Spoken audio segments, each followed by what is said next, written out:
Musical Talk, the UK's independent musical theatre podcast at the Edinburgh Fringe. And today we start with a song from the marvellous musical Armada.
And welcome to Musical Talk. I'm Thos, the man who will be remembered by history as...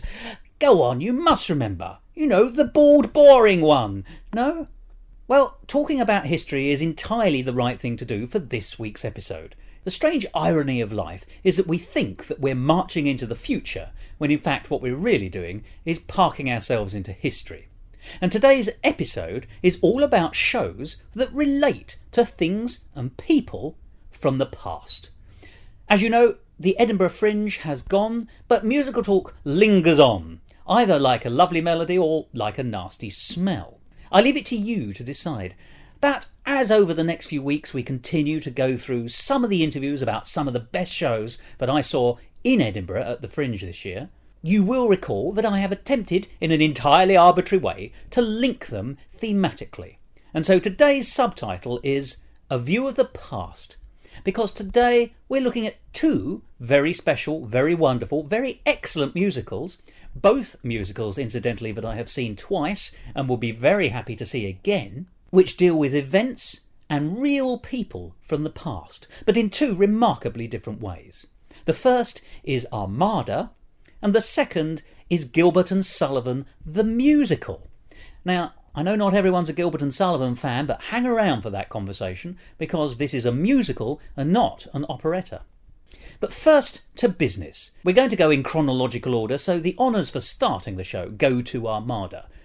Bearing in mind that almost everyone in the story has been dead for 400 years, I think we can safely say that it is truly anchored into the past, and particularly into English rather than British history, as it relates to the attempted invasion of England, then ruled by Elizabeth I, by the fleet of Philip II of Spain, in order to depose her and put a Catholic monarch on the throne. And what a good idea for a musical. It's set in those heady, lusty, vibrant days of the late Tudor period. Under good Queen Bess, considered by many to be a golden age of English history, it features an attempted invasion where plucky, smaller country wins forth, very much with echoes of the Second World War. But most of all, of course, it's a story where the essential highlights, at least if not the detail, is widely known to the public. And the same, of course, is true of the musical Armada, because those of you with long memories, but not short tempers, will recall that I've discussed it a couple of times here on Musical Talk.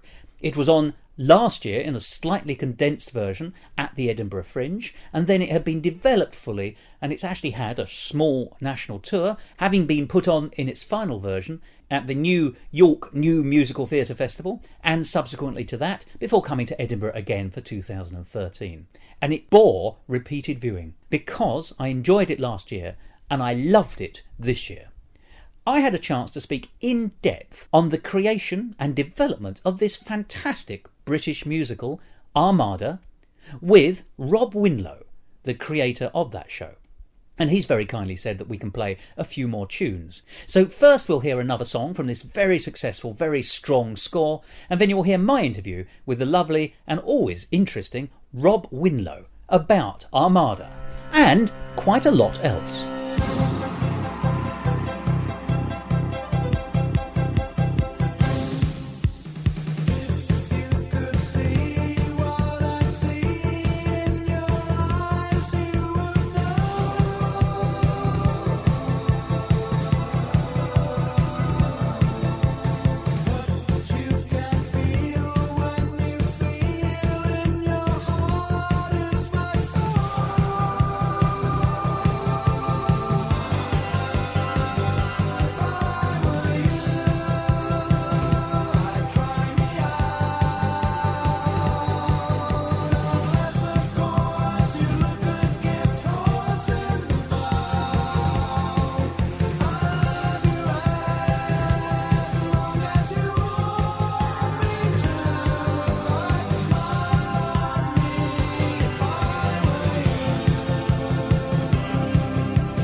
Musical Talk, Rob, lovely to see you again. And you again. And lovely to see your show again, if I may say, because Armada is back here in Edinburgh, fresh from the York Musical Festival, the brand new York Musical Festival. Yeah. And it's slightly changed upon last year, as we previously discussed, but I've seen it, and it's brilliant, let's be honest. I think you've I mean, everything, nothing ever gets to the end of its development in real terms. Yeah. But actually, I think you've got an absolutely solidly entertaining, marvellous show. Brilliant, thank you. Are you happy with your current version? Yeah, I'm very happy with it. It's the biggest difference, of course, is the use of the projection. We use it as a backdrop, and we also have scenes, the Spanish scenes with it, and that seems to tie in well. It saves us doubling up on cast members, and gives us a little bit of a breather in the wings as well. Well, actually, I tell you what it does, it broadens your horizons as well, doesn't it? Because every show is trapped by its staging to a degree. And yours is a big expanse, for a start. A lot of it's set on the sea, and that's quite difficult to carry off. But you've got sort of projections of a battle, so you actually do get a sense of being at sea in that sense, and you also do feel that you're cutting to Spain, and the action is enhanced by it. Good, thank you. I mean, the biggest stumbling block with covering a subject like the Armada is where are the ships, where are the boats? So we managed to cover that with a little bit of footage on screen. Well, you've done better than Titanic on the matter, because that's the problem with Titanic as well, isn't it? Yeah. Absolutely. Yeah, you just see the bow. And unless there's someone in the wings with a water pistol, you just don't get the real sense of it. Yeah. But you've got this fantastic, I assume it must be computer-generated sort of, Armada with variable camera shots. The camera swirls around from above. You get the aerial view of an Armada coming towards the southern coast, and then it goes round and into the ships. And it's actually a remarkable piece of technical gubbins, I think is the official term I'm looking for. Thank you. Yes, we have a very kind and very clever person who's put all this together for us. Thank you. But so you did the filming, I think, in York. In York, yes. And some fantastic buildings.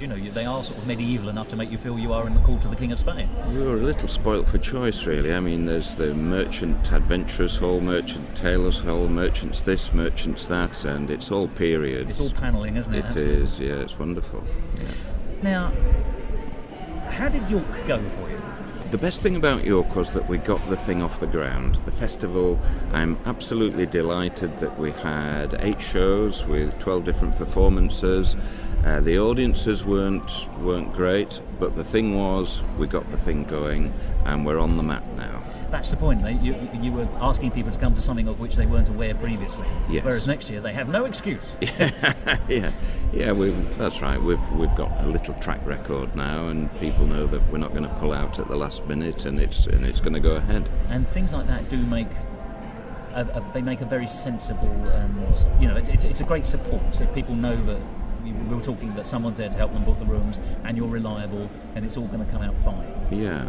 I think you and Jim and everyone involved in it deserve so much praise for bringing something new to the British cultural calendar. Well, Jim's put in an awful lot of work on it and will continue to do so. I was particularly impressed with the attitude that the various companies came to the festival with. We had a show from London, Lady Luck, who I think you know. And yes. That's right. And one of their cast actually fell ill the day before performance. So they changed their musical into a concert version, and the composer was able to take on her role and play and sing along. So the show did go on. It went along. Also, but that, forgive me, that's... Well, first of all, that shows great professionalism on their part to make something of it. But also having the structures, we said, that come with the show, with the festival itself, also gave them the opportunity, presumably, it's easy to cancel, but it's better to stay on the road. Yeah, definitely. And if you know you've got that infrastructure helping you, that's marvellous. Yeah, they strung it all together with very limited rehearsal time. They didn't have a rehearsal space, so they used the room next to us in York. Which is exactly like a festival, isn't it? Yes. People in telephone boxes singing. I'm not kidding though. They had 20 minutes on the piano for their rehearsal.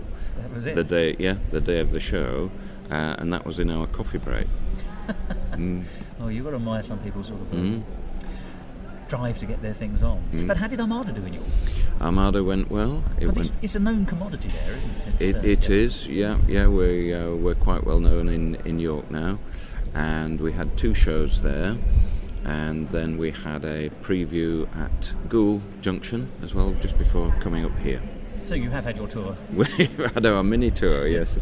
Yeah. Now, I've got to ask you this. Did you learn, because obviously you know the show backwards, like the back of your hand, you've been doing it for a while, but did you learn anything from the York production and on to Goole that then helped feed into your Edinburgh? Because you just started here in Edinburgh as we record this, a few days now. Well, they were both. They're all quite different because of the venue technicalities. I mean, for example, at York, we couldn't practice going without mics, radio mics, because of the size of the venue, so we used them, and the balance then created another issue. They bring advantages, but they bring disadvantages.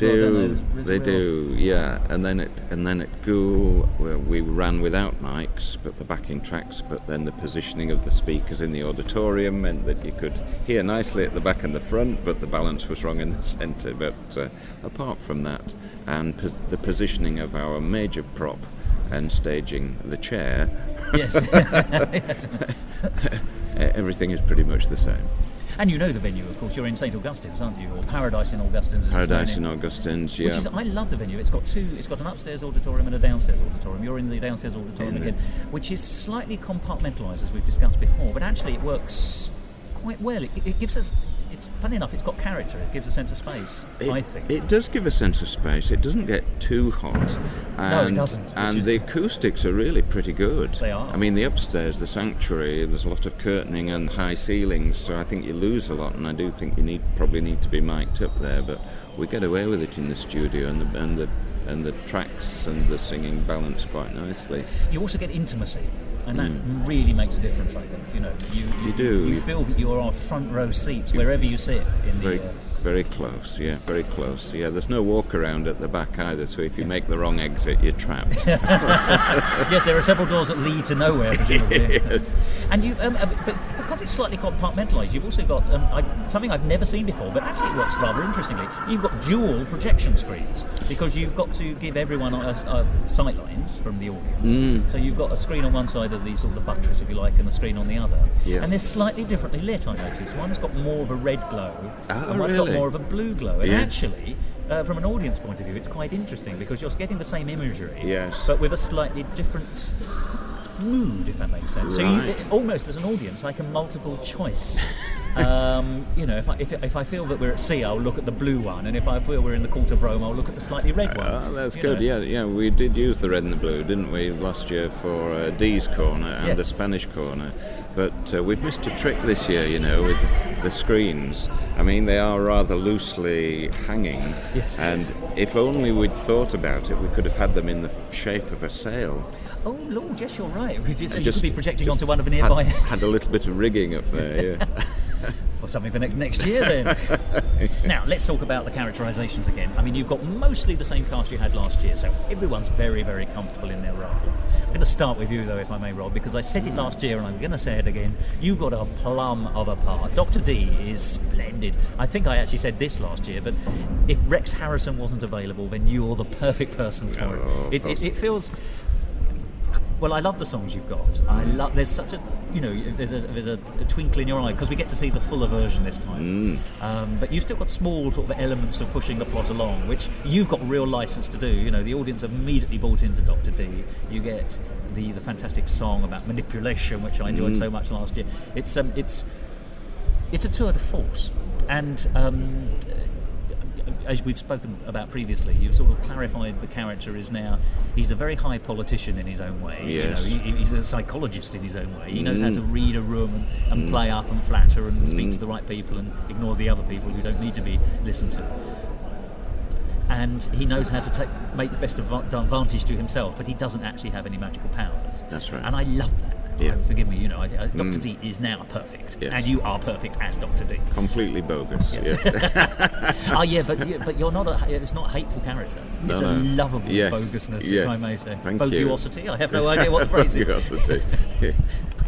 Boguosness. Yes.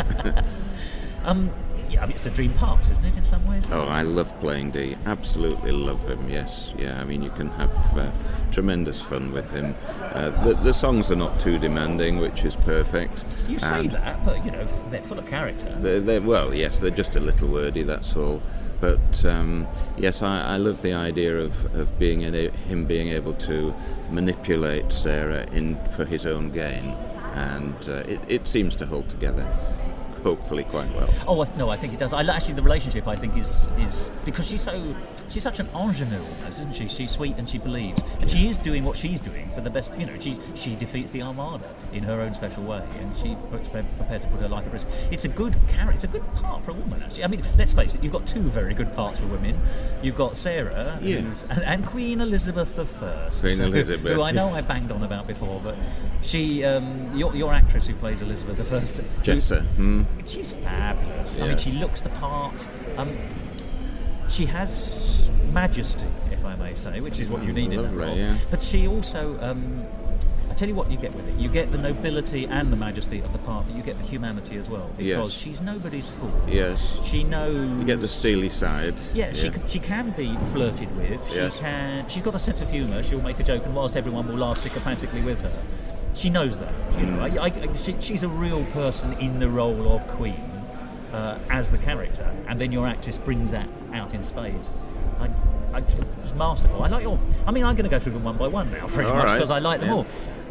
Your Queen is perfection, and she just looks marvellous. And your Sir Francis Drake is every inch the ruddy seaman, and he has a kind of earthiness about him as a character, which fits that part perfectly. Yes. And even down to the slightly saucy Roger that as a kind of both an innuendo and yes, I agree with what you're saying kind of statement. You know, it's they're beautifully well drawn. Yeah, we're very lucky that Roger that does actually feature from that age, that period. So it's quite useful to.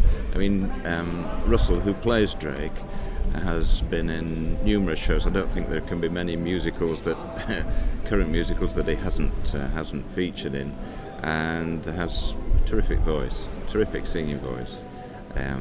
But yeah, he relishes the role, and he's a good team player as well. He's good for bringing on the young ones in the cast as well. But I think your cast has come on splendidly anyway. I mean, the chap who plays Sir Thomas Walsingham has got a certain. When I say, I don't mean this to sound negative to the actor, but he has a kind of sort of. I want to say the word ratty. There's a certain, and I don't mean in The Wind of the Willows, I mean as in a kind of, you know, he is a cynical, supporting. Yes. And the actor, I'm sure the actor is charm itself, but he brings out that slightly shifty nature that Sir Thomas Walsingham has got in this. He does. Is it Sir Francis or Sir Thomas? I'm so sorry. Which Walsingham are we talking? Lord Walsingham. Let's call him Lord Walsingham. Lord Walsingham. Can't remember his first name. Yeah, I think it is Francis. Yeah. I think, yeah. But he's my son actually. So he's what? Walsingham's my son. Oh, Will. is he? Yeah. Splendid. Well, and I still haven't worked out whether it's him playing the role or just having a permanent actor smirk on his face. But because you get the sense that, you know, you do get a sense of that Walsingham being a conniver and a move around the darker corners of the court for his own advantage as well as that of the state. And, you know, the dance. The figurative dance that you as Dr. D has with Walsingham is marvellous. You know, you're sort of jockeying for position, but you have charm and he doesn't, and that's why you win out. It's yes, into characters. Yeah. I mean, I would imagine there was a lot of skullduggery and political goings on in the wings and so on, and cloak and dagger stuff, and particularly when power comes from favour. Yes. I mean, it always has and always will, but more profoundly then, because it's autocratic favour, isn't it? Yeah. I'm just a little concerned that he never seems that worried about his own neck during the show, and he should be. Yeah. Oh, I see the point. Although, I mean, Walsingham was famously, in real life, you know, the master of his craft, so he's, you know, and he is bringing all the intelligence over from Spain. I mean, Walsingham gives the facts, which then actually lay the context for Dee to help defeat the Armada through Sarah. So actually, you know, they work together even though they don't like it. That's right. All the spy techniques and the spy networks that they had going at the time, which incidentally came out of his pocket. The Queen was very stingy. Yes. So the Treasury were anyway, and he masterminded all of that and all the codes that they used as well. It was quite advanced stuff. He's actually quite an impressive and important man in British history, or English history, I should say. Now, let's talk about the score. Now, because I love the score, I enjoyed it last year, and I tell you what it's got staying power, because I found myself humming various songs throughout the year, actually, interestingly. Wow. Particularly the opening number, England or Rome. Yeah, exactly, the one where you're, with the motorbike start. Yeah. Oh yes, but that brings up that sound. We've spoken about the hustle and bustle and the noise in the background of Tudor England. I like that. I like that full soundiness. But that song has got. But there were beautiful harmonies in other numbers as well. I mean, and there's. I think it's the song you finale with, which is Armada. Yeah. And you've got this lovely moment where everyone in the cast is standing in a row and they all sing a scale one by one, as it were. That's right. But with to perfection, if I may say, that filled the room, and it was wonderful. And I've never actually heard that kind of orchestration before. Oh, good. I'd have thought that's the kind of thing I'd have seen at the West End all the time, but no. But it worked brilliantly. Is that your arrangement? It is, yeah. Well done. Yeah. Well, very good. Yeah, More we of that, please. devised that. Edward, my other son, he and I worked together on that one, and I'm pleased to say it does seem to work reasonably well. It's just the timing and where you stand. If you're standing in order, it's easy. When you're standing out of order, knowing where, yes, it's like those people who used to play and they used to bring on a trolley full of bells, handbells, and then they used to play incredibly intricate songs just by picking up the bells in apparently random order. Yeah, quite. So I understand what you mean by that, but it comes across. It's the venue is perfect for the sound, and your cast really bring it across. I mean, how comfortable are you with harmonies, both writing them and sort of musically directing them? Because it's not everyone can do it.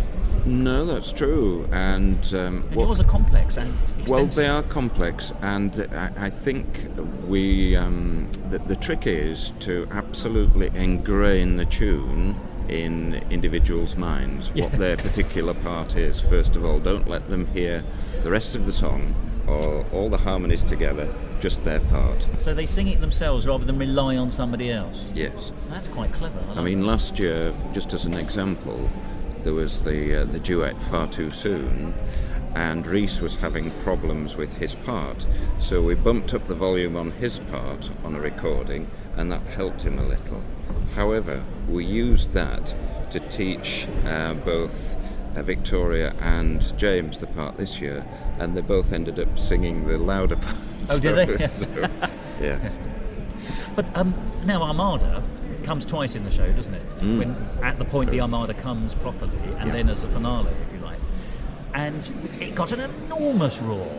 I mean, it's a strikingly strong song, beautifully put across, and the audience responded. It was, we're talking about the protection of the state in real terms. If the Armada had been successful, we would be a very different country now. It would be very different, totally even in Scotland, although it was an English thing, it would have affected the history of the British Isles and the United Kingdom. So it's a really important part, and in some sense there is that kind of anthemic's not right. It's not the right word, but it's the power that an anthem has.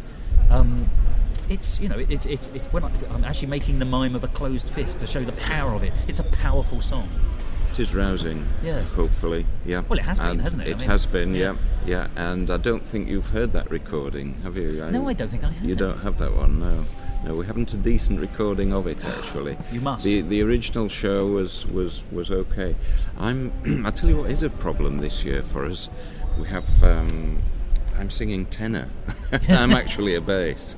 Oh, really? Yes. That's not just a jump to baritone, then, is it? No, it's very tricky, and especially when you've been doing a few songs on the mile beforehand. The throat's a bit... Yeah, you have to sing much louder outside to be heard, so... Yes, it's unamped out there as well, isn't it? Yeah, unamped, but it's so far so good, it's holding up. Well, I tell you what, I didn't spot any strain at all. I mean, Good. if you're not singing your natural range, then it's not coming across. Yes. Well, it's been a while since I've practiced my castrato. Yeah, depends on how you want to take it, really. Absolutely.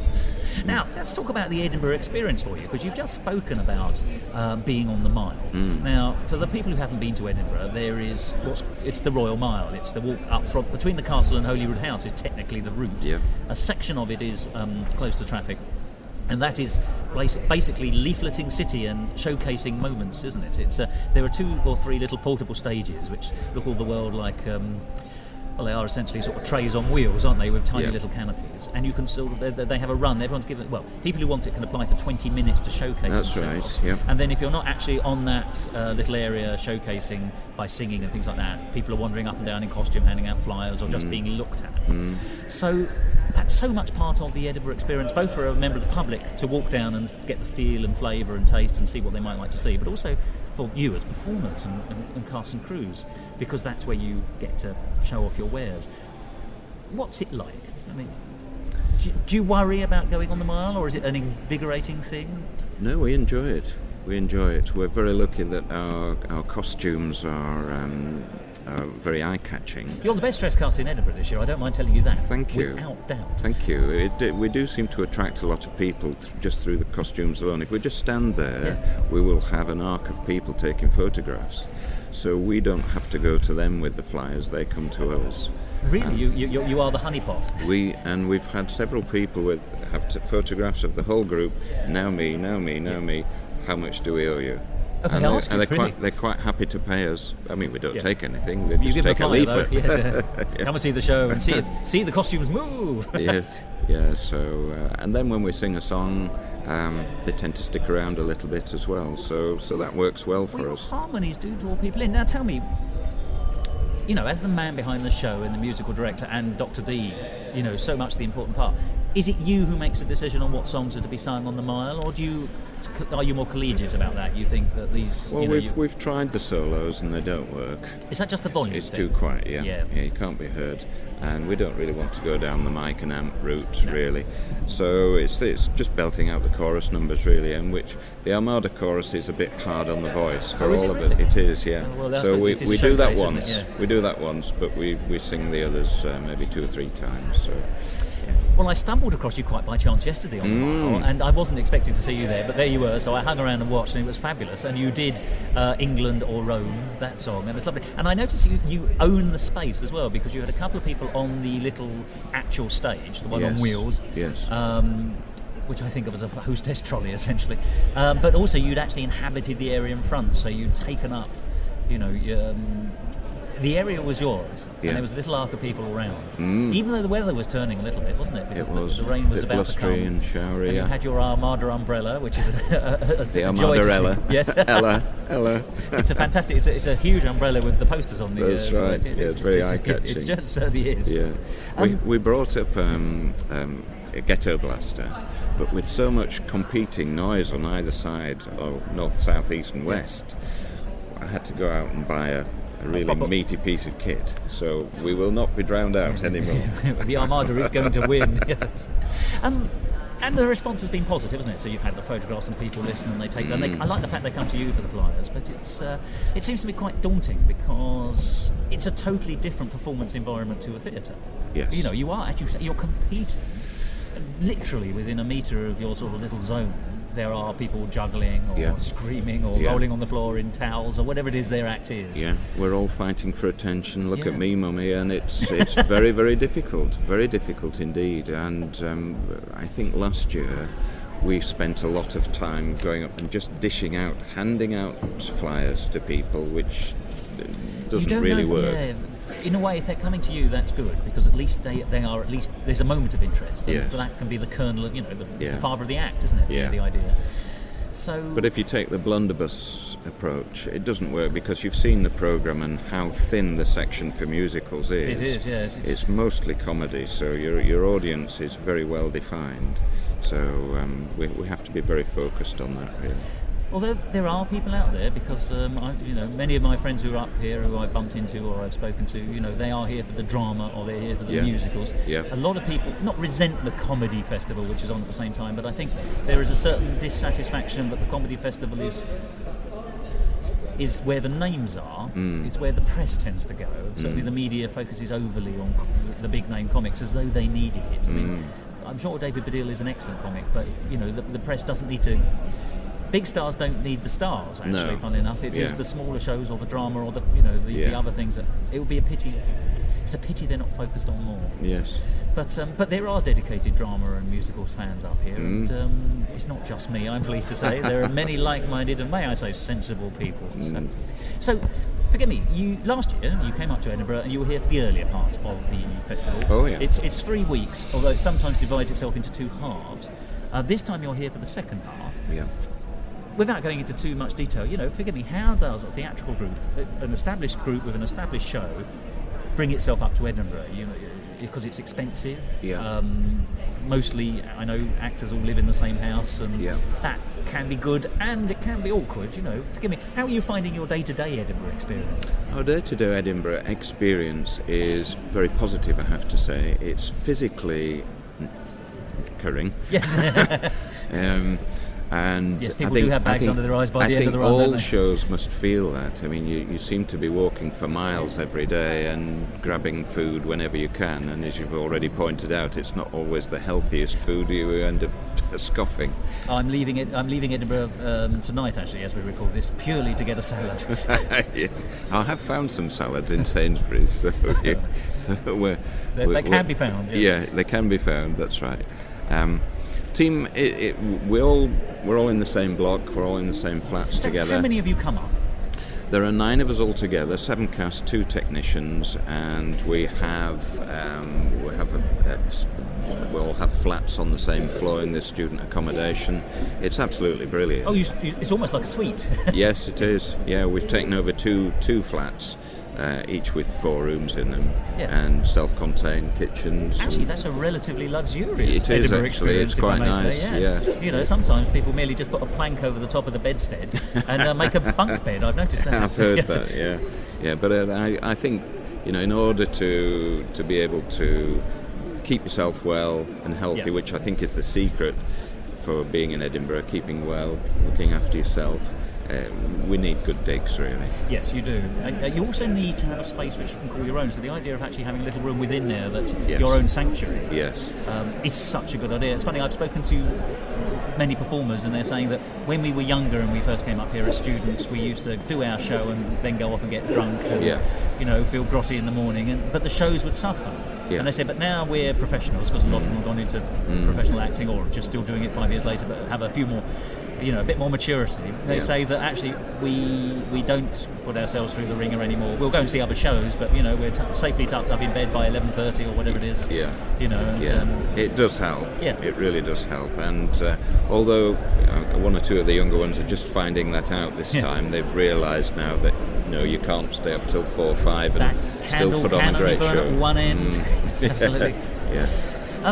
So you've got a relatively nice accommodation. So did you all come up in a van, or did you come up separately by train? No, we come up in cars and train, and then all convened at the accommodation. And you don't have a huge amount of props, but you've got the projections and.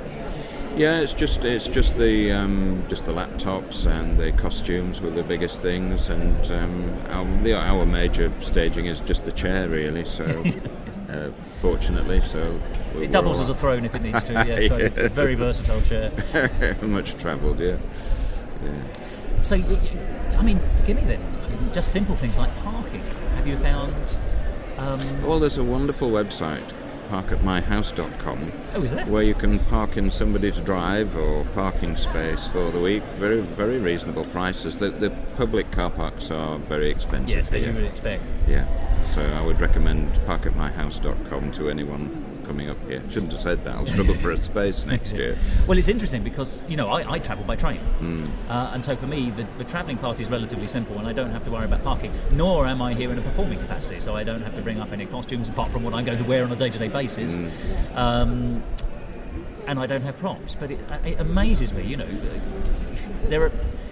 The enigma of how people do it is amazing to me. That people just bundle everything into a van and they park where they can, and they all live in this box, and they're all on the mile all day. And do you have communal times? Do you say to yourselves, right, we're all meeting for lunch today at 1 o'clock, or do you actually give people freedom apart from when they're performing on the mile? We generally meet at 11 o'clock every morning, and that gives people a chance to wake up, shower, breakfast, what have you. Ease themselves into the morning, that's right. And then we give the notes from the night before and what the plan is for the coming day. Get everybody's thoughts on, it's not just a question of me sitting down and saying, look, you didn't come on the right time and so on.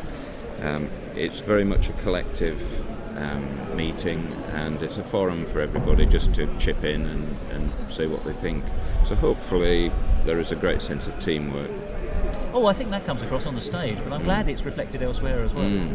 Yeah. And then you've got, but presumably there is also flexibility in your schedules to be able to go and see other shows as well, or just disappear off to a gallery, or whatever it is you want to do. That's right, yeah. Some shows we go and see as a team, others we'll split up on and then come back and compare notes. Have you managed to get to any shows yet? Not, only one or two. Yeah, we went to see a play where one of our group fell asleep on my shoulder. Oh, really? Oh. Everyone's a critic. Unfortunately, we were on the front row at the time. Oops. Yeah. Mark, I went to see someone reenacting a lecture by that was given in 1853 up here in Edinburgh by John Ruskin, the famous Victorian architect. Yes. It was fabulous. I really enjoyed it. But the problem is, there were several people in the audience of all ages who were starting to doze off because they were really comfortable seats. Yes. It was in the Scottish gallery and in one of their lecture rooms. So the seats were upholstered. It was comfortable. It was air conditioned. It was very civilised. And and the chap playing John Ruskin wasn't jumping up and down and singing and playing the ukulele. He was dressed as a Victorian, and he was giving this very serious, although fabulous, talk on architecture and. It was beautifully done, but sometimes you just find yourself, it catches up with you. Yeah. And it sometimes catches up with you in the middle of an audience. Yeah. That's right. Yeah, we're going to see a few shows over the next couple of days, but one show we all enjoyed was Beulah. Tell us about that. Beulah is a lovely lilting story. It's a love story, really, with folk music interwoven with very unusual instruments as well. They've got a finger piano and and a very unusual accordion that's sort of a horizontal rather than a vertical squeeze box. Yeah, it's very good. Traditional instruments, traditional, which are dropped off the. Yeah, it's lovely story. Very clever ideas with puppetry as well interwoven. Very simple ideas, but very, very clever. Some people can be very, very ingenious, and it works. It pays off. Limitations often pay off in remarkable ways. Yeah. It was a two-hander, and I think the blend of the folk music and the folk voices and the harmonies and the storytelling, and a little bit of projection in there as well. It was all worked very well. And you're all off to see one of your fellow York Musical Festival shows as well, am I right? Yes, we're going to see Emily Rose this afternoon, Confessions of a Rabbi's Daughter, which I saw in York and was excellent. She also does a show called Synagogue Slut, which I'm not able to see this time because either it clashes with us or she's not doing it this time, but she has two shows. She wears it on her sleeve, doesn't she? It's all out there. So she does a little bit of stand-up as well. It's good to see that the York Festival has acted as a feeder into Edinburgh with at least two shows, which is the thing. Yeah. It's the timing of it's quite important. We would like to think that people might come to us as a stopping-off point, a stepping stone to Edinburgh. However, the end of July is not a brilliant time it's for always too shows. Close, isn't it? Yes. Because I noticed, your Twitter feed has been asking for the York Musical Theatre Festival. Twitter feed has been asking, when should we hold this next year? Yes. Should it be June? Should it be July? Yeah. And presumably all answers are welcome. People want to join Absolutely. that. Follow that on Twitter. That's a good way of not only finding out what's going to happen, but then plugging in when it does happen. Yeah, definitely. Now let's talk briefly about your other show, which isn't here in Edinburgh this year, but was on in York. Are you happy to talk about Austin? Oh, well, yes, let's talk a little about Austin. Thank you. How did it go? It went well. We had the biggest problem we had was a very small audience for a read-through. I suppose it's difficult to get people to come and pay. Maybe we should have done it for nothing, but to pay to listen to rehearsed readings, script in hand. So the feedback was negligible, really. Really limited, Very, very limited. Yeah, you need that reaction from an audience really to gauge things. So that was the biggest problem. We strung it together with a couple of rehearsals only, and knowing that we did have the comfort of the script in front of us. But as a performance, it went well. It seemed to hold together quite nicely. So there's something there then. Jolly good. And I made the big mistake of not reminding the audience that it was a rehearsed reading, and they weren't going to see all the lovely costumes and Jane Austen herself. Yeah, when she turns up in running shoes and, yes, and jogging bottoms. It didn't. And also the venue is a full-blown proscenium arch. Oh right. 300-seater. It's perhaps a bit much for the yes. It didn't lend itself to a but it always was a work in progress, wasn't it? Yes, so in that sense, it's just getting it performed to see how to you as the author. Yeah. I mean, there were two shows that were work in progress at the festival, and both were going to be read-throughs. Yeah. However, and that's exciting. I think. The other one wasn't, though. They'd learnt their bits. Oh, so we were the only one. So. But I think we need to look at the venue situation again for next year, really, because shows like that don't feel right in a full theatre. Yeah, you certainly, the way you described it to me when we last spoke, I got a very strong sense that it was so intimate. Yes. That you'll need to find the venue for it. Yes. It's quite a contrast, isn't it? Whereas Armada is so big and expansive. Yes. And big sound. Big costumes. That's let's face it. This is filigree, isn't it? Yeah. I do hope you're going to continue plugging away at it, though. Because yes. I'm looking forward to Austen at the festival. And I tell you what, there is a market for Jane Austen because you just get talking to people on the mile. People I've never met in my life before, and I'll probably never meet again. You just get talking to, and I remember speaking to several people who said because there's a Jane Austen up here. Yes. An adaptation of one of her plays.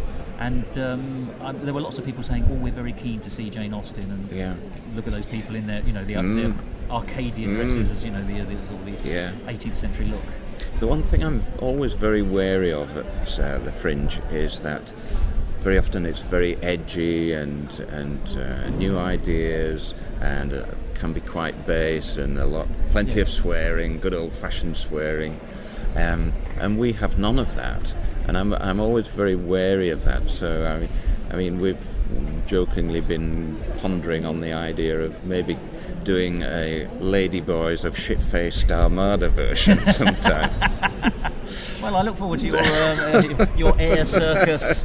Everyone wearing nothing but their undergarments and hanging down on ribbons. And if that works, we'll do a version of that for Austen. Well, the world's waiting for the all-rap Austen musical, aren't they? Yes. You say that, and I think you're right at one level because I actually think that's in some senses, the slightly baleful influence of the comedy festival on the swearing's much more a part certainly of the contemporary comedy scene, and there's a place for like everything. It's any comers here in Edinburgh, and there's a place for swearing, and there's places for not swearing. But actually, I think the core, if you looked at the core audience for the drama and the musicals, the musical is only another form of drama in its sense. Actually, it's a dreadful thing to say, but there's a lot of middle-aged people who come to the festival. I'm a middle-aged person, so I'm not in any way. This is not a pejorative, but people who go to theatre are generally older rather than younger, I think. And there are a lot of people who do want to see traditional shows and speech marks, nice shows, as well as people who want to see the edgier stuff. And that man cannot live by bread alone. If I see a show and the swearing is justified, then that's an entirely appropriate thing. Yeah. If it's just being done for the sake of it, then I get irritated by it because it's like anything else, it's sloppy writing. Whether it's swearing or anything else, it's unnecessary. But I wouldn't worry myself about, Armada is a good, wholesome show, but that doesn't make it anything other than a brilliant show. It's still, that show would not be enhanced by a lot of Spanish Spanish swearing. Yeah, I mean, it's just on the lines of developmental work as far as shows are concerned. Once you've done it in your hometown and maybe the odd festival here and there, where else do you go with it other than the Fringe? Well, you are absolutely right on that, and other fringes as well. It's theatre is, in all its forms, it's so rewarding, but it's also a real slog.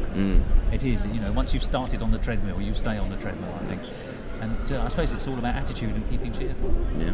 But the product that comes out of your particular mind is splendid. I mean, I think, you know, when I say this, I enjoyed Armada last year, but this iteration is brilliant. You know, it's got better from strength to strength, literally. It's to me, it feels like a show. I mean, all right, let me ask you the question. Cameron McIntosh rings you up unexpectedly out of the blue one day and says, "I've got £30 million I'd like to offer you, Rob. You know, if money was no object, and you could take this to a theatre, what would you do with Armada that would be different?"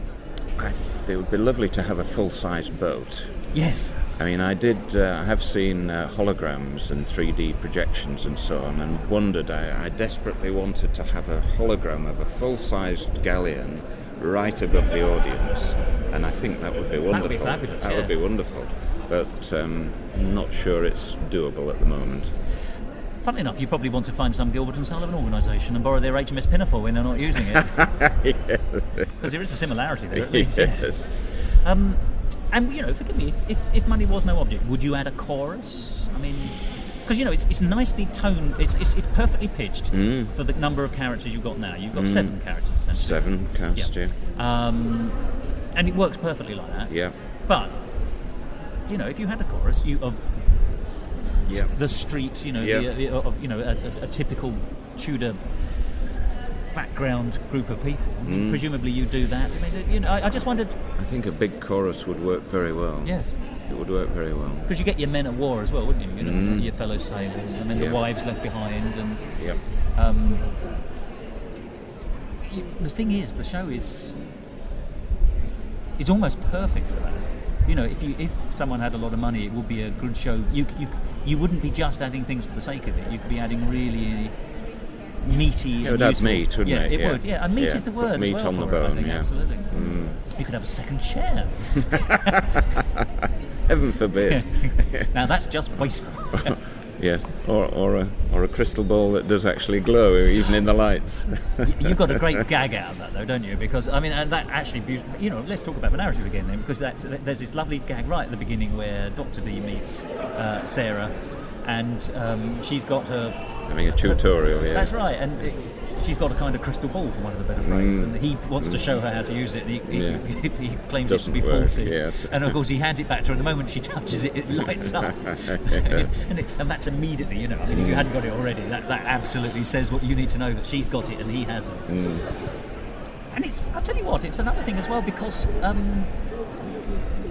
for some reason or other, there's a mistaken view it's my belief, it's a mistaken view that some people think that to be serious, to do things seriously, you have to make them humorless, but the seriousness is humorlessness, and it isn't. Now your play is it's not a comedy per se, it is a drama, but it is very light-hearted with it's got I'll tell you what it's got good character comedy and lots of laughs. Well, that's the holy grail, isn't it? If you can get extract humour from the characterisation rather than just one-liners. Yes, it's not just shoehorning in a gag. No, it's making most of a situation or a relationship. Yeah, if you think of something, there's always the temptation to do that, of course, and sometimes it works, but and if you sometimes want Carry it On doesn't. Sir Francis, then you know, it's you've got that, haven't you? Yes, Roger that. Yeah. But Roger, that's nice, because it is funny, because obviously Sir Francis says that because it feels like a nautical thing. Yes. But also there's the less than subtle sort of sexual opportunities. Yeah. You know, he says it about the ladies as well. Yeah. But that's perfect, because that fits his ruddy countenance. You know, I wouldn't expect Dr. D to say that, and he doesn't. You know, No. it's right for the part. Yeah. And he's a bolder, brasher character anyway. So Yeah, we're very lucky to have that double-edged sword. It is historically accurate and also has a modern meaning as well. So the gods have been kind to you with your double entendre, if I may say. Double But entendre. it is very funny. It's a very funny piece, but the humour does not. But is never at the expense of a narrative. Good. And I admire you for that. You know, because that is a pitfall. I've seen other shows, and I won't say their names out loud, but they're from similar periods. Certainly, the 16th and 17th century, in particular, seems to breed this kind of a kind of historical musical. but sometimes they take themselves far too seriously. And I've seen many a show which I have thought have been deathly dull and needn't have been because it's trying to show you the horror of whatever it's trying to do, or the sadness or the difficulty, without realising that human life is human life. You know, and life was short and brutish at some ways in the Tudor. You know, you weren't expected to live a long time, and you might die in battle or whatever it is, but actually you also get the impression, I certainly do, that, you know, people live life to the full, that they were a sort of a lusty bunch, and you know, that they were going to probably for that reason. Well, have their winches and eat their meat and go off and, you know, or vice versa. Wench sandwich, you know, it's very popular. Well, there we are. We've moved on to some unusual areas. Now, how can people see Armada here in Edinburgh? Oh yes, well, we're on at Paradise in Augustine's every evening at 7:55. And it's a nice venue, so... It's a lovely venue, yes. We're very comfortable there. We seem to fit in nicely, and they look after us very well. Which can't be said of all the venues, it must be said. But and your website? Website is armadathemusical.com. We're on Facebook, Twitter, usual places. And for people who haven't been able to make it up to Edinburgh, you can hear some of the songs, can't you? Yeah, you can hear them on the website. Yeah, not Facebook, but on our own website. Yeah, the audio's on there. And if people want to contact you about the show, because it's a show that's worth putting on, it's also a good Fringe show as well. You know, it's the kind of thing that could, as you say, there's one chair and some nice costumes. It's not too difficult to put on. It's not too hard, no. Yeah, so you're happy for people to contact you via the webpage too? I'd be delighted for them to contact me, yes, that'd be wonderful. So, Edinburgh will see Armada this year, and we're seeing Armada this year, and it's a wonderful show, and I strongly recommend that people go and see it if they can. Tell me, what more for Armada? Is it going to go in the Chester a bit, or do you think? Probably, yeah. I mean, it would be nice if some local companies would like to put it on, even amateur companies. Although it's difficult to go for new material. I understand the risks of that. You need to go for the standard shows to sell the tickets, but. I think anybody that came to see it, or anybody attempted to put it on, I'm sure they'd make a good job of it. Well, this is going to sound like flannel, but it's nothing but truth when I say I would rather see Armada than Camelot or State Fair by Rodgers and Hammerstein. I think Armada is a brilliant show. Thank you, Thos. Thank you very much.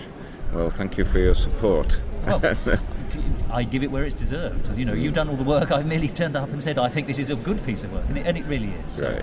Great, thank you. And I do hope, Rod, that we'll see each other either at next year's York Festival or next year's Edinburgh Festival, perhaps with another show. So do keep writing, please. Yes, we'll do. Yeah, I look forward to seeing you again.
Sarah, Sarah, if I could, I declare a celestial night when all of the gods would unite to orange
Musical talk.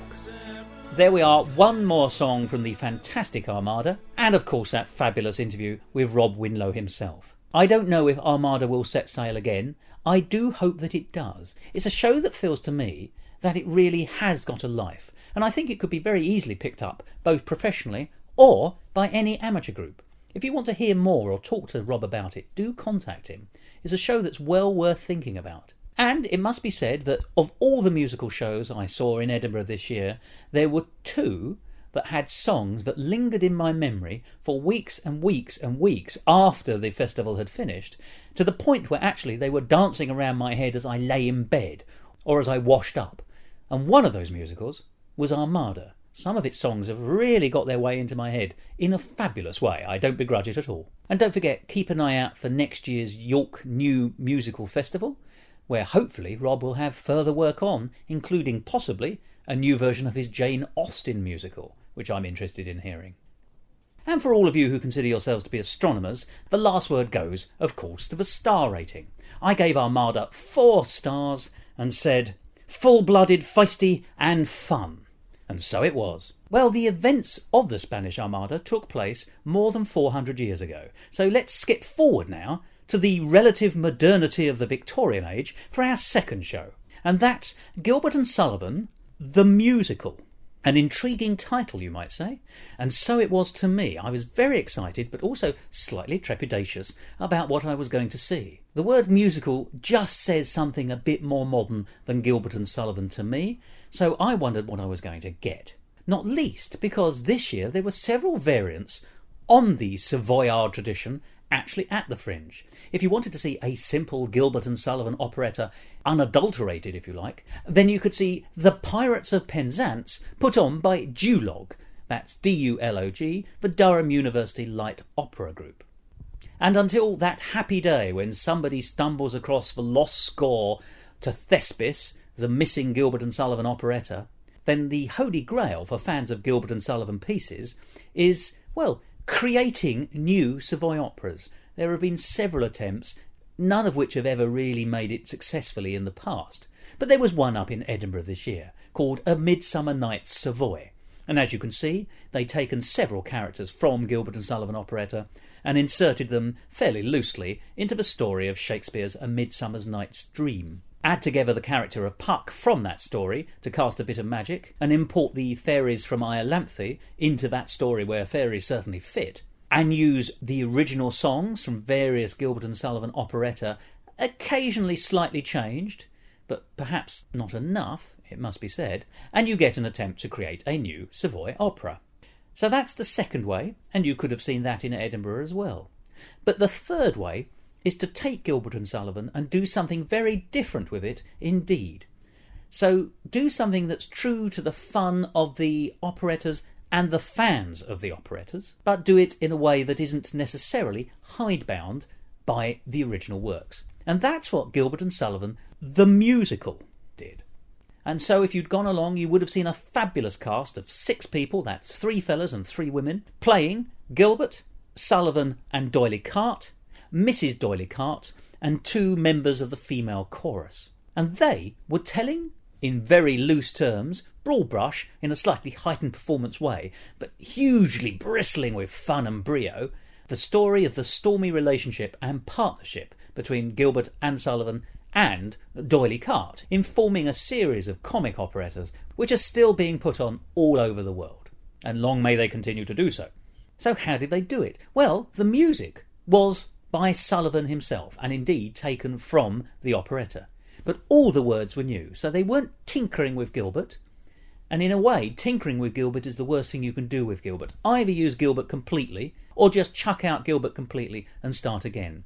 And that's what they did. And because they did that, I didn't object at all. It wasn't trying to rewrite Gilbert. It was using completely new lyrics, which did not relate to the original lyrics. It wasn't an attempt at Cod Gilbert. It was an attempt at new, modern British lyrics relating to the story of 125 years ago, and the, as I say, tempestuous relationship between Gilbert Sullivan and D'Oyly Carte. To give you a flavour of the show, here's a song from it. Fans of the Gilbert and Sullivan operetta will realise that it's known as In a Contemplative Fashion from the Gondoliers. But the lyrics bear no relation to that, so listen closely. It relates to that point when they know that the partnership is not going to go any further. And you'll be hearing the actors who play Richard D'Oyly Carte, Helen D'Oyly Carte, W.S. Gilbert and Arthur Sullivan. And then after that, I had the pleasure of talking to the two co-directors and co-writers, that's Tom Scallon and Detty Ellaby, as well as the choreographer, Nicola Cors, and the man who played Gilbert with such energy, Joshua Clark. So enjoy this song, and then I hope you'll enjoy this, I think, very light-hearted, amusing and yet informative interview with those four fabulous people.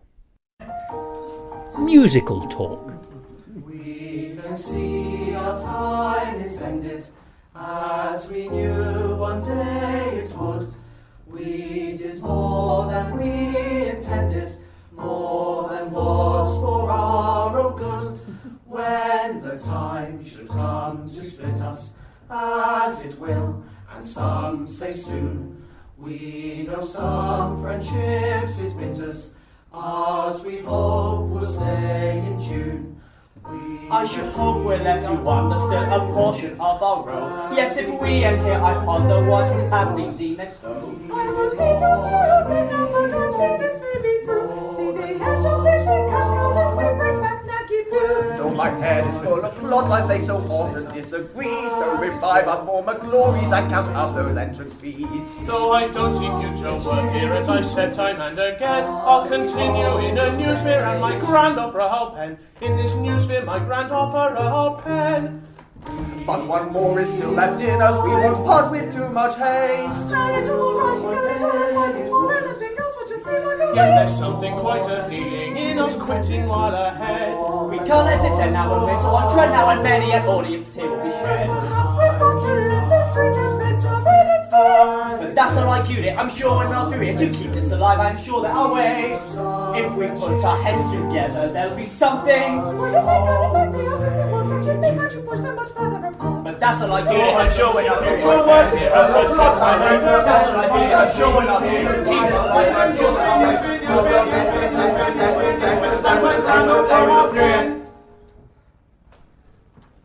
We know some friendships it bitters, ours we hope will stay in tune. I'm Nicola Cors, but mostly known as Nick, and I'm the choreographer for Gilbert and Sullivan the musical at Greenside this year. Hello, my name is Joshua Clark and I'm playing Gilbert in Gilbert and Sullivan the musical. Hi, I'm Tom Scallon and I'm co-director and co-writer of Gilbert and Sullivan the musical. And I'm Detty Ellaby, and I'm the other writer and director. And Arthur Sullivan unfortunately can't be with us today. I believe he may have been involved in it to a degree. Now, Gilbert and Sullivan the musical, interesting title. Because I think Gilbert and Sullivan, as the parents of musical theatre in some ways, other people disagree, other views are available, but they are certainly the masters of British operetta, if nothing else. The words "the musical" added to the end of it, however, does suggest something else. Can I ask, how did the idea get to be, and what exactly were you looking to do here? I think we were keen to make people know that it wasn't too serious, that it was going to be about Gilbert and Sullivan, but they could come along and have a good time, and anyone who likes musicals I think would probably like our show. So I think that's what we're probably thinking. Yeah. Yeah. It wasn't your view to write a new Savoy opera, was it? It was to write a musical. It was to write a musical celebrating the Savoy operas, I suppose. Yeah. So it's a musical first. I think that's the point. Because yes. I must be honest, as a member of the public, I didn't know when I came in. Was I going to get a cod new Savoy opera, of which there are one or two have been up this Fringe, or was I going to see a musical about Gilbert and Sullivan? And of course I'm pleased to say that's what we got, but that's quite an interesting idea, because I'm not sure I've seen that kind of thing done. There's many reworkings and reversioning of Gilbert and Sullivan's works, but this is the first time I've seen it taken out and then reinserted in the nicest possible way. How much did you spend time thinking about that? We took a quick look online. I think we thought someone might have come up with the idea of putting new lyrics to their songs to do a sort of comic biography, but it turns out actually we don't think anyone ever has. No. So that sort of made us quite excited, and we thought we'd go ahead with it. I think the thing is we're fans first, and so that sort of was quite an exciting idea for us. I suppose that actually is a question we ought to ask. How many of you of the four actually have any kind of Gilbert and Sullivan interest before you turned up today, as it were, or arrived at the show? We're all members of the Gilbert and Sullivan Society in Exeter University. Oh, what wise and sensible people you are. At the moment I saw you all, I knew I was in the presence of geniuses. Yeah, I mean, that said, my background has always been in more contemporary musical theatre, and Detty... Post-19th century? Well, yes. Dangerous living, man. I know, it's amazing. And just got dragged into it, really, by Detty this year, and she asked me to be the musical director of the society, and then it's gone on to... It's spiralled. It has spiralled out of all control. Can I just ask, by the way, in terms of the fact that you have some Gilbert and Sullivan interests yourselves, did your parents also have it? Because I've heard Gilbert and Sullivan fandom described as the hereditary hobby. Yeah. But it's not true for me. I came in of it on my own accord when I was 18. Certainly for me, my parents and my grandparents have certainly got it from them, but I'm not sure about the rest of you. I hadn't heard any until the age of 18, 17, 18 maybe. Mm-hmm. No, before I was asked to be the MD last year, I hadn't seen any. So Pirates of Penzance was my first last year, actually. And no, when I was, I think, my second year of university, I'd never heard of it before. Tom coincidentally came up to me and was like, "Do you like musical theatre?" Dragged me into it, and there I was. I know. And there I was, 2 years of Gilbert and Sullivan Society at Exeter, and now here. So great, that's where it began. So you've got the idea, and it's a great idea, it really is a great idea, but there's a world of difference between having a really great idea and then being able to put something down on paper that you think is going to work. But then, so what is the next step once you've actually, because are you going to take the words, or are you going to rewrite words? Because, I know the answer to this, I've seen it, but, what were you proposing to do? Was there ever a time where you were going to dump Gilbert and Sullivan? No, there was no point where we were going to rewrite music. I think we thought it was sacrilegious enough to change the words. That anything else was a bit much. Yeah, that was all in place quite quickly, actually. Yeah. It's one of the first things we decided that you're more musical than me, certainly, but we'd have no chance of getting anything towards the work of Arthur Sullivan. But we thought we could probably rewrite Gilbert's words. I must warn you, I'm more of a Gilbert fan than I am a Sullivan fan. But I appreciate, as it's a musical rather than a revamping of a GNS operetta, I'm quite happy that that needs to be done. I'm going to tell you now, it's the most successful show of its kind that I've ever seen. Thank you very much. Forgive me, I've seen some of the others. No, seriously, I'm not trying to damn you with faint praise, I'm trying to praise you with faint damns. No, it was excellent. It was a genuinely great show, cleverly thought out. But how did you work out? How did you boil down the lives, and then work out how to tell the story? Because the word writer here is an interesting one. With a lot of artistic license. A lot. We did read at least some of one book. Biography. We read all the bases of the best of autobiographies. And we watched a bit of a film. We did watch a bit of a film. Topsy-turvy by any chance? I watched a bit of that, but we watched The Story of Gilbert and Sullivan. It's the Peter Finch one by Lawrence and Gilead, 1953, something like that. Robert Morley played Gilbert. Yeah, and but I think the thing that we've really enjoyed is that we've really enjoyed doing the show, and we've enjoyed writing something for people who we sort of... Gilbert and Sullivan fans are normally quite nice sort of people who do want to see things that that they enjoy, and so we've enjoyed trying to find push things the envelope a bit as well. Things that interest us as well. Yeah. Because they aren't true representations. Not in the slightest. Well, no, there's the general thrust points of the lives, aren't there? But some of the, this is in no way meant negatively to you as an actor, but I think some of the finer complexities may have been dropped. Yeah, there's not a lot of subtlety in this role. So how did you approach Gilbert then? Well, I read the script and that really said it all. Actually, I missed the first read through, so I was sitting at home in bed reading it, and obviously we all do sort of drama type things a lot, and I've read a lot of scripts, and I was actually laughing out loud, which doesn't happen very often. So in bed, no. Very much so. But yeah, just the words are so ridiculous themselves that you've just got to play it like that, I think, and let the whole persona grow from that sort of craziness. But you took it from the text before, forgive me, yes. You did what proper actors do, which is you drive from the narrative, so you build up from there. Yeah, I think so, yeah. Did you go off and actually then do any Gilbert research as well? No. Have you read the Crowther book? No. Because there's a brand new Crowther biography about right. Gilbert, which came out 2 years ago to celebrate the 100th anniversary of his drowning. Okay, right. Well, that's lovely. Yeah. Well, his death, as we all call it. But yeah. No, I thought because it is just a sort of satirical musical, rather than trying to be an accurate representation, it's just better to present this crazy character and let the script speak for itself. Right. So let's talk about tone then. I mean, when as a group did you decide what the tone was going to be? I mean, because if you ask me what word really comes across, I'd say enthusiasm, and then if you ask me what words came across, and I've just realised I've only used the singular, I would say enthusiasm and fun. I mean, that's what I got out of it. I had 50 minutes of absolute joy. And I think that's what we had to put into it. We had a lot of enthusiasm for the subject matter, and we wanted to have fun. I think we were, before anything, absolutely terrified of sort of being too serious. Yeah, we didn't think we didn't want people to think we knew everything about Gilbert and Sullivan, and we wanted people sort of to be on the ride with us and to take in all the in-jokes and that sort of thing, really, and just have a laugh, really. More important. One thing that the directors told us right at the start was that nothing we as actors do would be too big. Exactly, and if it was, then great, then we're doing it properly. So that was really the approach. Well, I mean, forgive me, it's got pots of energy all the way through, which must come from the narrative first, but from the direction, the choreography, and of course from the performers. Sometimes those energies can go off in different directions. Not in this. So how did you make sure you were all on track and on parallel lines, if not necessarily touching? I don't know. Innate genius will do as an answer. I suppose We just the fact knew. that we're quite a close group as well, that we were all sort of along the same lines and wanting to get the same thing out of it helped a great deal in getting everyone on the same track. Yeah, I think when everyone first read the script, when we did first read the script, I think they all read it like we wrote it. Yeah. Really? I thought in bed. Yeah. No, I remember our first reading of the script. I don't think anyone but Tom and Detty had read it before, and we all of us in this room, we were just laughing every other line, and I think that's what's great, because that's what we're getting back from the audience. All those times that I remember seeing that line and being like, "Oh, ballad about a bucket," and then the audience laughs. I think that's what's really great. Yeah. And your energy, if you don't mind me on stage, Yes. Gilbert and Doily Carr, between the two of you, are just powerhouses of energy against the sort of the still rock of Sullivan. I mean, Yes. sort of the characterisations being portrayed.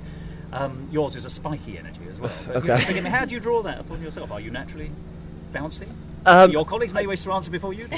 Well, usually, I mean, after the performances here, for the rest of the day, I'm a bit more low-key, but yeah, generally, I'm quite A positive person. bouncing off the walls anyway. I've never seen you be so bendy. Like, you were so flexible. That was something I learned about Joel. Okay. Good. Yeah. Well, there's something you can treasure for the future. Yeah, absolutely. Yeah, I'll maintain that. But there's a lot of dance in this piece as well. I mean, so how do you choreograph Victorian music with 21st century lyrics? Good luck. I really don't know. I think my choreography was sort of a mixture between old dance classes, things like shows I've been in myself, just a strange mixture. The cast have chipped in and just sort of taken the characters and what would they do, and obviously Josh's dance moves are a lot more energetic than the rest of the cast, but yeah, just trying to sort of play on the stereotypical characters that you get in Gilbert and Sullivan, like the chorus girls, trying to bring back those old dance moves and things like that. Yeah.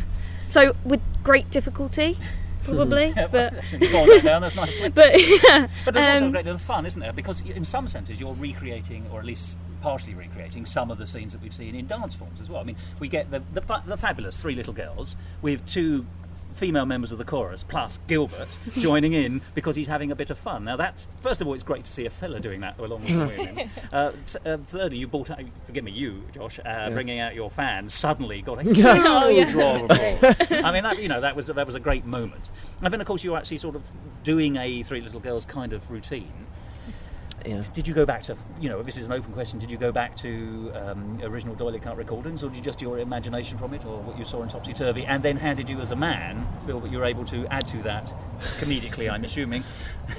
Yeah, not too difficult actually to play a woman. The beard must get in the way. Yeah, that's a new addition for this show. Yeah. I don't know really, yeah, just I've got no idea really. I suppose the fun of it is that he is being he is just filling in the third girl's part, so it was supposed to be sort of not authentic, but a sort of traditional representation of Three Little Maids, and then just to throw in Gilbert with them as well. A twist. Yes. Which you did a literal twist in the dance, I seem to remember Probably. in one of them as well, Yeah. when you were talking about the plots. Yeah. Now, coming back to the lyrics and the words, when you're, there are songs that do things, content dictates form, and sometimes airs and all this kind of stuff. There's a lovely song where you're actually describing, well, first of all, the tropes you've spotted in Gilbert and Sullivan operettas anyway, how to write the formula. That's a great song between Gilbert and Sullivan. And then there's several songs which précis entire plots. There's the Yeoman of the Guard, I think, is sort of boiled down. Yeah. Forgive me.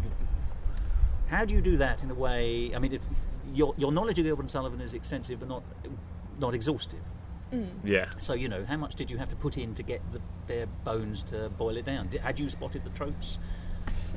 I think we had. I think to an extent we've spent a lot of time in the society together and sort of talking about things like that and finding the things that we find funny and things that we find reoccurring. And I think once you start noticing them, you start noticing them more. Well, a lot of what we say isn't new. Yeah, is it? no, not at all. Oh, no. Going back to mix up at births and all that sort of stuff. Well, Pirates itself is just a reversioning of HMS Pinafore in so many ways. Isn't Yeah, it? it is in some ways. Yeah, But with a beach. So yeah, I think we just used our experience. Yeah. Really. If there's any help, you probably know, or you may have known, that you had some of the cast of the Assassins cast in your audience today in the red t-shirts, and they were outside and I was earwigging their conversation and they were saying that was marvellous. It did everything that we wanted. They were also members of their Gilbert and Sullivan Society. Right. The three, I see. I heard them say the rest of the cast wouldn't have enjoyed it, but we loved it. They said, and it's everything that we love about Gilbert and Sullivan, which is that we love Gilbert and Sullivan, but we also can see its limitations and not flaws, but where it's it shows it's working, as they used to do in exam papers. And they really picked up on that and were really raving positively about that outside. Hopefully in a loud voice to draw more customers. How's it being received? Really well. Yeah. You sold out. There wasn't a seat in the house. Yeah. Well, I mean, we have got the name Gilbert and Sullivan. Yeah. And it's out of copyright, so you can use it. Yeah. We certainly can. We certainly can. We've had loads of brilliant. Brilliant audiences. Feedback, People have come up to us at the end when we've been trying to get out of the theatre really quickly. Yeah, you got the traditional 5-minute strike. That's it, yeah. And everyone's been really nice, and they've said it's wonderful. But I suppose they're going to, aren't they? Yeah, exactly. They're not going to come up to you and say it was terrible. But are they? I mean, it's interesting, isn't it, how the world of Gilbert and Sullivan fandom has changed? Because it was only even 30 years ago, the joke about Gilbert and Sullivan fans were they would not allow any change. They sat there reading their libretto as they had done on the in the 1870s and 1880s as it was going on the first night. They hated any kind of change. I mean, I don't know if you read any of the books, as the Leslie Bailey book was written before Gilbert goes out of copyright, I think. And so the last chapter is, oh Lord, what's going to happen? It's going to come to an awful end if I not, but it will. It's all very dramatic stuff. Yeah. And then, of course, none of that happened, and it's had leases of life. But now it's a much more flexible, excitable, and the people involved and the fans, I find, much more flexible. Have you had that? Or have you had any, no, sacrilege people? That's exactly what we were worried about, I think. Yeah. I mean, we didn't want to change too much. No, I think we wanted it to come across that it wasn't a sort of a trying to be the new Gilbert and Sullivan by any stretch. And nor is it an assassination. No, that's what the sort of fine line we were trying to stay between, I suppose. Yeah, I think the only thing we could have done to please those sort of people was sort of fit the already songs about Gilbert and Sullivan around a plot, which I don't think would have worked particularly well. You don't want to please those kind of people. No. They're stuck in that past, and soon we'll be part of it. Yeah. But has anyone come up and given you any negatives? I'm not fishing here. I'm hoping they haven't. No, there's only been one sort of semi-negative review we've seen, which was still a good review, but it was just he'd seen another show which does a similar thing, and it said about this one it's just, you know, a shame they'd rewritten the words because you can't improve upon Gilbert's originals. And then on the other show he sort of said this was a similar thing to what I've seen before, in brackets, but at least they kept the same words. So there is that sort of component of people, but it's definitely not the majority. So there has been this other show in Edinburgh, as you say. Their version of what they wanted to do was to take songs wholesale, but unfortunately they weren't prepared to change words very much at all, and so they were out of context with what they were doing. So actually that jarred a lot more with this. I think if you've been pretending to write an opera and presenting it as a new Savoy opera, then yes, I think I would have been horrified by your lot of Gilbert, because I love Gilbert. But you weren't doing that.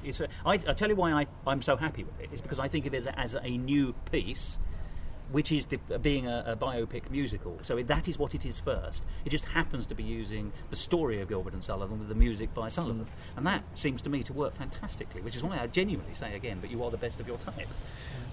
Which sounds so damning, doesn't it? But it's not supposed to mean that way. Of the children of Gilbert and Sullivan, you are the best. Wow. Thanks very much. Yeah. But it's interesting you said, but everyone else has been really positive. I've been surprised. Obviously, we go out and advertise the show on the Mile and such like, and I mean, we get lots of the older generation in to watch the show. Obviously, they love GNS, but I've been amazed at how many young people around our age will take the flyers and say, "Oh, Gilbert and Sullivan, I love this." That's been a big surprise to me, but encouraging, I suppose. Well, very much so. It also means that if you do this again in 10 years' time, there'll be a new generation waiting to come and see it. Is it the kind of thing that you're going to take on somewhere else? Did it have a lease of life before you got to Edinburgh, or was it, this is you've just given birth? Just given birth to it, really. And what lovely children you have. And I suppose, not knowing how it was going to turn out, we haven't got any plans for it. Yeah, no. We're very happy for it to be a 2013 Fringe exclusive, aren't we? I couldn't quite pronounce that. Fringe exclusive. That's easy for you to say. Yeah, we hadn't really made any plans, had we? No. I think you really ought, if you don't mind me saying. I mean, you're aware of the Buxton Festival, of course, which goes on at exactly the same time as the Edinburgh Festival, and therefore I cannot go to it. Listen up, organisers. Forgive me, this is, if whether there be take-up or not, but this is the kind of thing you might seriously think about, licensing or making available. Have you recorded any of the numbers? You haven't got any recordings? No. You're making us sound terrible. What have we done? No, it's something we might be able to do in the future. I think if we were going to take it anywhere, it would certainly be Buxton. That would be our first stop. And your university? I mean, you haven't graduated yet, have you? Just graduated. Damn you can't go back. You never can. Oh, right, so you've got to do something with this then. Yeah, but you really ought to think about it, because it's a great show. It really is a great show. I feel enthused by it, and I'm not sure. I went in with slight trepidation, but now I've seen it, I know that it is the bee's knees. So what next for you all, either in Gilbert and Sullivan land, or in musicals, or in real life? On the spot. Nothing. I'm moving down to Exeter and setting up life there. Oh, really? Oh, jolly good. That's my plans. So, will you keep your finger in theatre and musical theatre in some way? Hopefully, yeah. I mean, there's an Exeter non-university Gilbert and Sullivan Society, so I imagine I'll be involved in that in some way. I wonder if they'll be doing Gilbert and Sullivan the musical, because the thing is, when you're doing trial by jury, you need a one-act piece to balance it, don't you? You do. It is true. We know that well. Yeah, we tried to pad ours out with Christmas carols. Yeah. It's quite successful. And it was summer. Well, there you are then. It's the perfect balance. Yeah. I think I'll take a break from Gilbert and Sullivan. But I know, only for 6 months or so. Then I'll dive straight back into it. I've been living Gilbert and Sullivan for which is something a number of years now. Yes, certainly. Yeah, I don't know really. I haven't really thought past the Fringe. I was so focused on getting our show up and making sure it was good that I'll put some thought into it later, I think. You certainly have, if I may say. Yeah. I am going to be training as a teacher next year, right. and I've just got a part-time job as well in a theatre school, dealing with the music there. So yeah. So you're going to keep your finger in the world of theatre? Yeah, absolutely. Yeah. Is it rude to ask which city? I'm training in Exeter. Yeah. Oh, I see. It's the draw. Well, you went. Yeah. I don't really have a lot to say. I just don't really know at the moment, having just graduated. I'm sort of torn between staying in Kent, which is my home, and moving back to Exeter. But yeah, still need to decide really. I love the theatre, and I think that's where my home is, but I just don't know what might happen. However, I do think it would be lovely to see you all together or apart sometime at future Fringes. Is that likely? I mean, do you think now you've had the Fringe... Yeah. You know, has it got its hooks into you? We've been up. Well, some of us have been up a couple of times, so the Fringe is sort of always going to be a pull. And I mean, I'd love to be coming here for as long as I can, but you never know, do you? Yeah, it's been my first time actually, so it's been quite an experience. Very busy, but definitely like to come back again. Yeah, this is my second year up. I came up with Detty's show last year. Which was? It was the Canterville Ghost at Greenside Venue. Oh, right, okay. Yeah. I'd love to come up again. But Detty, yeah. Write something out. Yeah, I think you get the Fringe bug. Yeah. So it's the most exhausting and exciting sort of 3 weeks of your life. There's always something going on. There's always somewhere to be. I haven't slept. Badly cooked food to eat. Chocolate. Yeah. Everyone lives on biscuits and tuna sandwiches. That's all I can see. Finally, then, if other people are interested in putting on Gilbert and Sullivan the musical, is there a contact address? There is. It's sittingdecktheatre@gmail.com. You can also contact us on Twitter. We're at G&S Musical. Well, can I say, I think it's a fabulous show. I enjoyed it immensely, and it's been such a pleasure talking to you, so thank you very much. Thank you. Thank you very much. Well, my thanks to Detty Ellaby, Tom Scallon, Joshua Clark and Nicola Cos for their time and for putting the show on. As I said at the beginning of this episode, both of the shows that we're talking about today I saw twice. In Armada's case, over 2 years, and in Gilbert and Sullivan the musical's case, this year. I saw it over 2 separate days. I loved it so much, and I must say that the people were lovely too. Subsequent to that interview, I managed to speak again to both Detty and Tom, and in correspondence with Joshua, and each one of them's lovely. Well, you've gathered I liked it, and indeed I did. I gave it 4 stars and called it a delightful, delicious romp. And to me it feels like exactly the kind of show that should be picked up by somebody else. If you represent a Gilbert and Sullivan group and you're looking to do something that's very much right in the world of Gilbert and Sullivan, and yet is also just a little bit different, then you should seriously think about this show. I sincerely hope that I shall see it again, either performed by those people or again by somebody else. I genuinely think this is a welcome addition to the wider world of Gilbert and Sullivan music and entertainment. And as I said in the interview, if you're putting on Trial by Jury and you need a second show to make up a full evening's entertainment, then Gilbert and Sullivan the musical could be for you. Now, people with sharp minds but blunt humour will have realised that in that interview it became apparent that there was no recording of Gilbert and Sullivan the musical. And yet, you heard a song from a live recording of it before the interview. How can this be? Well, those very sensible people, and full marks for noticing that, by the way, can rest assured that a recording was made. Having heard that no recording had yet been made, and so loving the show and so genuinely believing that it has a future, I actually offered to record it myself. And so that's exactly what I did. I went back, loved the show all over again, and recorded it. And I'm delighted to say that Tom and Detty have very kindly said that I can play a medley of some of the songs from that show, just to give you a feel of the piece and how it develops. So we'll finish today's programme with a fabulous 10-minute medley of the wonderful 4-star Gilbert and Sullivan the musical. Goodbye. The story of how these men met begins with doily cards.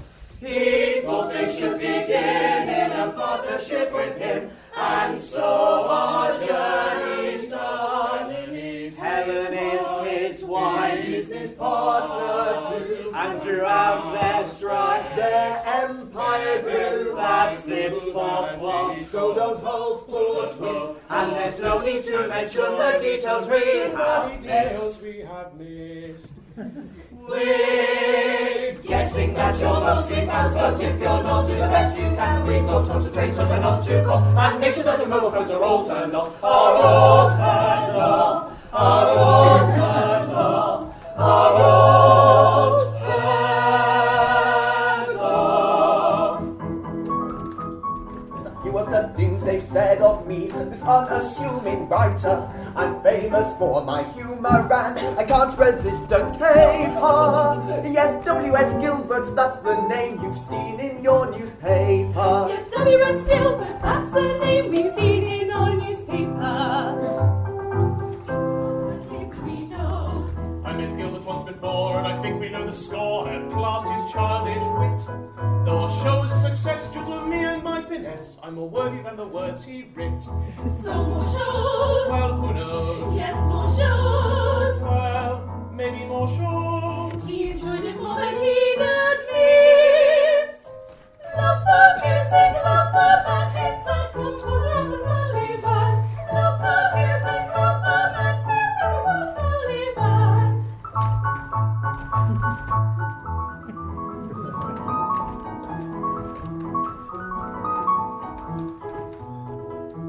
I would make claim no one's the same as a composer and his wordsmith. What do you say, gentlemen, pray? There's no one you'd be better heard with. No one, no one, no one, no one you'd be better heard with. All of our cares could fly away, all of our talents on display. Every journey has a start. Gilbert and Sullivan and Doyley Cart.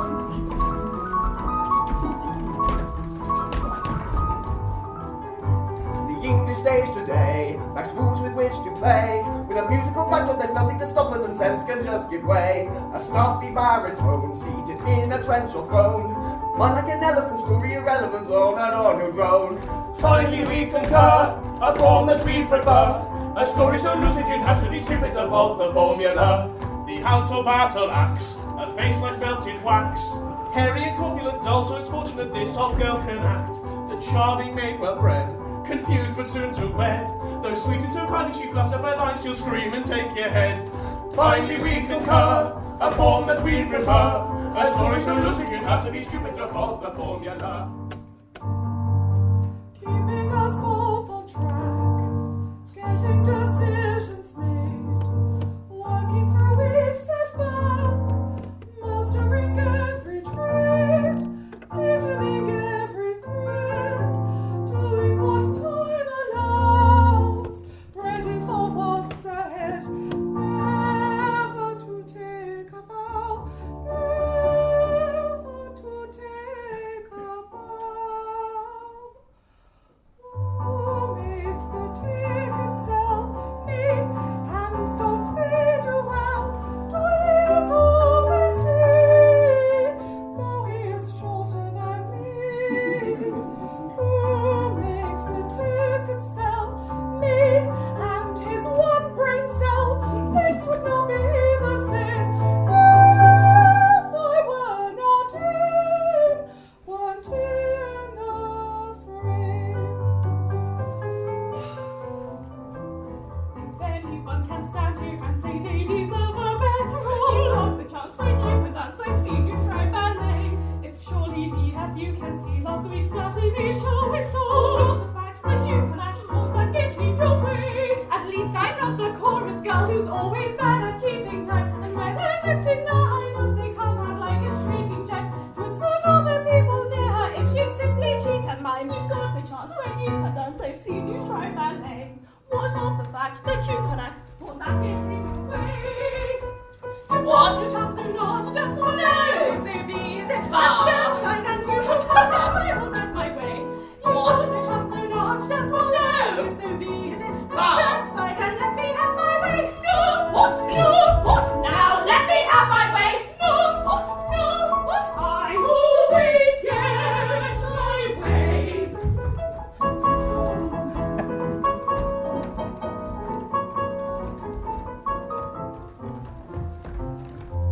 they say my plots, they toe the topsy-turvy. Topsy-turvy. To which I always reply, you're too kind. You're too kind. And now, my friend, you say they are unnerving. They're unnerving. But you haven't seen the plots inside my mind. Inside his mind. When a man is banned by law to wed his lover. Wed his lover. And is just about to take it on the chin. On the chin. It transpires, alas, the girl is not his mother. Not his mother. And his current wife turns out to be his twin. When there's stories in this theatre to be spun, there's no point unless we're spinning stories fun. Stories fun.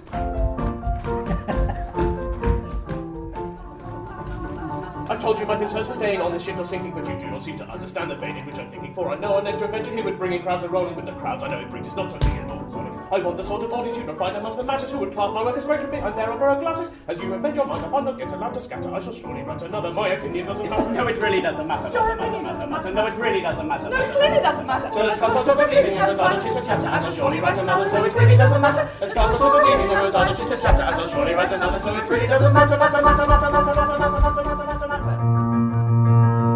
Now, sit yourself down, Arthur, and have a listen to this. Oh, I have a new gun that will just hit the spot of death that everyone's fearing. Colonel Fairfax would die and young Phoebe would sigh if it wasn't for him disappearing. There's a man called Jack Point and he won't disappoint. There's no man in this play that is brighter. I think you'd agree. He's exactly like me, a misunderstood singer and writer. I will take your idea and believe it is true, for since his Jack Point is exactly like you, I'll do it as long as we kill him.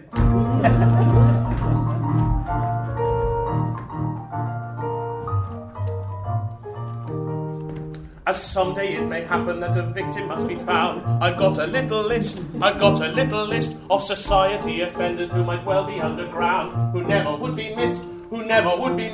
The judge who turns up drunk and then leads everyone astray. I can't remember Thespis because we threw the script away. The sorcerer, where all we learn is true love's just a sham. If the tea puts everyone to sleep, God knows what's in the jam. And everyone on Pinafore who celebrates the switch, they'd none of them be missed. He's got them on the list, and none of them be missed, none of them be missed. When I built the Savoy, it had once already crossed my mind to provide me constant shows these two men might be disinclined. I sat and thought for days about just what we'd have to do to ensure we'd have a constant stream of audiences through. There seemed to be an obvious solution to select in order for this theatre here of ours to best protect. We'll simply bring back all their favourite shows time and again. Revivals mean another score they'll never have to pen, and that's what we'll do. That's what they'll do. That's what we'll do. We'll keep on producing and always performing, no matter what we find in store. No half-empty sitting, no scripts need completing. We'll show what we've shown here before. Oh, you'll find exciting our recycled writing, although it is just an old score. You'll all keep on coming, the tunes you'll be humming, although you have heard them before. Although you have heard them before. I am a knight of the king's realm, but don't be overwhelmed. My partner had a small part in the things we do. I'll remind you that the king gave me a knighthood too. But despite your sense of humour, he did get his knighthood sooner. You remind us that the king gave him a knighthood too. Though a bit of royalium, I meant he got his knighthood sooner. For they are two Englishmen, Gilbert and Sullivan. This episode of Musical Talk presented and edited by Thos. Copyright Musical Talk 2013, except for the songs, where the copyright remains with the original creators. And my thanks to those people for allowing me to play their songs in this episode of Musical Talk. And don't forget, if you've nothing else to do, why not follow me on Twitter at Musical Talk Thos. A few fa-la-las, a bump, a twist, and a happy ending. Clappy, clappy, all go home.